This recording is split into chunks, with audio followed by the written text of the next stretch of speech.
থাকে। আপনারা আমাদের জায়গায় আমাদের বাড়িতে এসে জমি কিনা দরকার নাই। আপনারা আজকে আমাদের গ্রামে এসে তো জমি কিনবেন, তারপর প্রতিটা মসজিদ বানাবেন, আজান দিবেন, তারপরে বলবেন যে আপনাদের ঘন্টা ধরে শুনতেছেন, আমাদের আজানের সময় আপনাদের উপাসনা বন্ধ রাখতে হবে। এটা তো দরকার নাই। আমরা একটা হিন্দু জায়গায় থাকি, সেখানে একটা আমাদের মতো করে থাকার জায়গা দেওয়া হোক।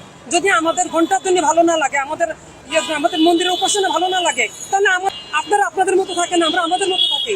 তাহলে আপনাদের সাথে আমার বিভেদ হবে না। আপনার জায়গায় আপনি উপাসনা করুন, আমার জায়গায় আমি উপাসনা করি।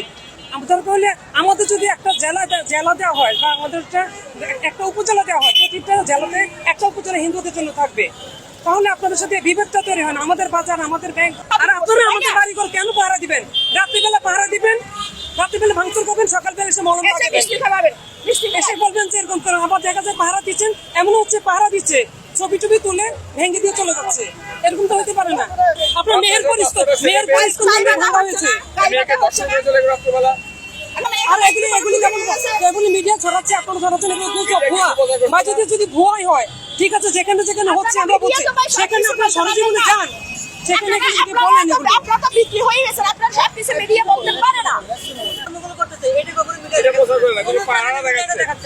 শুধু বারবার করে দেখাচ্ছে ওরা আমাদের পাহারা দিচ্ছে, আমাদের মন্দির পাহারা দিচ্ছে, আমাদের পাশে আছে, আমাদের ভাই হিসেবে কাজ করতেছে। কিন্তু পিছনে তারা দেখাচ্ছে না যে আমাদের মন্দিরগুলো কি ভাঙা হচ্ছে, এগুলো কখনোই তারা দেখাচ্ছে না।